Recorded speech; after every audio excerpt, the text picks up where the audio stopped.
Most people think losing money means their bank balance falls. But currency debasement is more dangerous, because your balance may stay the same, while your purchasing power silently disappears. You still see 100 rupees in your wallet. The problem is that 100 rupees no longer buys what it used to. This is one of the oldest economic phenomena in history, yet most people never notice it happening in real time. Governments rarely announce, "Your money is becoming weaker."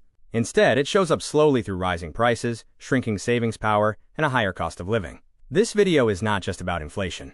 It is about how modern money systems slowly dilute the value of currency itself. And once you understand this concept, you start seeing the economy very differently. Modern money has value because society collectively agrees it has value. Years ago, currencies were backed by gold or silver. That meant governments could not create unlimited money because every note represented a real physical reserve. But today, most currencies are fiat currencies. Fiat money is not backed by gold. It is backed by trust. You accept money because you believe someone else will also accept it tomorrow. That confidence is the foundation of the entire financial system. The moment people start doubting the long-term purchasing power of money, the system becomes unstable. So the true strength of a currency is not the paper itself. It is public confidence in the government, central bank, and economy behind it. Money is ultimately a psychological system built on belief. Currency debasement means the value of money gets diluted over time. This usually happens when the money supply grows faster than the economy's actual production of goods and services. Think of it like this. Imagine an economy produces 100 apples and has 100 rupees circulating. Each apple roughly represents 1 rupee of value. Now suppose the government increases the money supply to 200 rupees, but apple production remains 100.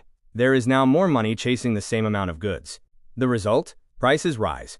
Not because apples became more valuable, but because each unit of currency became weaker. This is the key insight most people miss. Inflation is often not about products becoming expensive. It is about money becoming less powerful. The number printed on currency stays the same, not real economic power. Currency debasement has existed for thousands of years. Ancient Roman emperors used to reduce the silver content inside coins while keeping the face value unchanged. To citizens, the coin looked similar. But internally, it contained less real value. Why did governments do this? Because it allowed them to finance wars, spending, and debt without directly raising taxes. Modern systems do something very similar, just digitally. Today, governments and central banks increase money supply electronically, instead of melting coins. The method evolved. The economic effect stayed remarkably similar. Throughout history, whenever governments gained the ability to expand money aggressively, purchasing power eventually weakened. Technology changed. Human incentives did not. Modern debasement happens through monetary expansion. One method is direct money creation by central banks. Another is quantitative easing, where central banks buy bonds and financial assets to inject liquidity into the economy. Low interest rates also contribute because cheap borrowing encourages households, corporations, and governments to take on more debt. Then comes debt monetization, where government deficits are indirectly supported through monetary expansion. Initially, these policies often feel positive. Markets rise, credit becomes easily available, consumption increases, but over long periods, continuously increasing liquidity weakens the purchasing power of currency. The economy temporarily feels stronger because more money is flowing. Eventually, the side effect appears: currency dilution. One of the biggest misunderstandings in economics is believing prices rise only because products improve. Sometimes prices rise because the currency itself weakens. Food, housing, healthcare, education, and energy all become more expensive over time, partly because purchasing power erodes. This is why many people feel financially stressed even when salaries increase. Their income may rise by 8%, but living costs rise by 10%. So in real terms, they became poorer. This is the hidden nature of debasement. It quietly transfers wealth away from cash holders. Money sitting idle slowly loses real value, year after year. That is why inflation is often called a hidden tax. Not because governments directly take your money, but because your money gradually buys less. New money never enters the economy equally. The first receivers of liquidity are usually banks, governments, financial institutions, and large asset owners. They access cheap capital before prices fully rise. By the time money reaches ordinary workers through wages, inflation has often already increased. This creates a powerful imbalance. Asset prices like stocks and real estate rise rapidly, while salaries adjust much more slowly.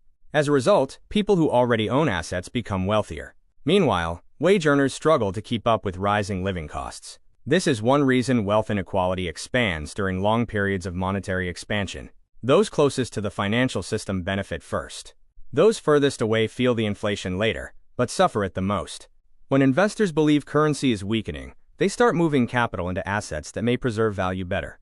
This is why stocks, real estate, commodities, and gold often rise during long inflationary periods. Sometimes these assets genuinely improve in value, but many times, the currency itself is simply becoming weaker. For example, if a house price doubles over 10 years, it does not always mean the house became twice as useful. Part of that increase may come from currency dilution.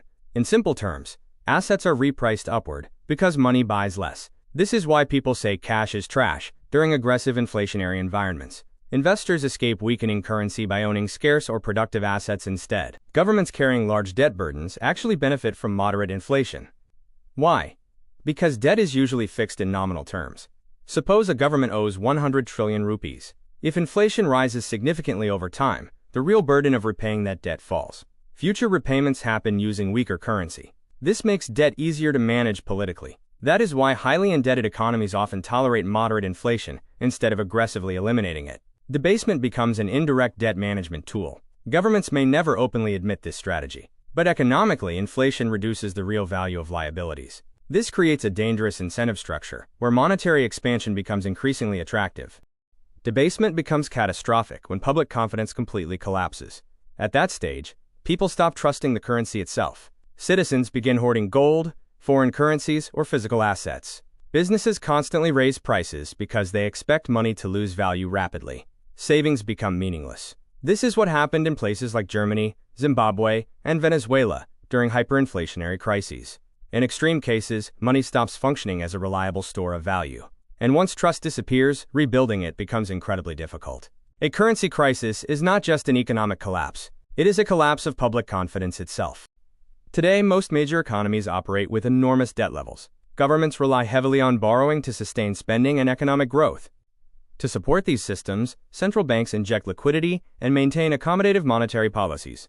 This creates a cycle. More debt leads to more monetary expansion. More monetary expansion weakens purchasing power. Weak purchasing power often requires even more stimulus later. The system gradually becomes dependent on liquidity. This raises an important economic question. Can modern economies continue growing without continuous monetary expansion? Because reducing liquidity aggressively can slow growth, hurt markets, and create financial instability. So policymakers constantly balance two risks: economic slowdown versus long-term currency dilution. Currency debasement rarely arrives like a financial apocalypse. Instead, it quietly changes everyday life. Rent increases faster than salaries. Groceries become noticeably expensive. Saving money feels less rewarding. Buying a home feels increasingly impossible. People work harder but feel financially stuck. This is how debasement usually appears in developed economies. Slowly, gradually, and psychologically. The currency technically survives, but its purchasing power steadily weakens over decades. And that is why understanding debasement matters so much. Because if money continuously loses value, then simply earning money is no longer enough. You must also understand how to protect purchasing power itself.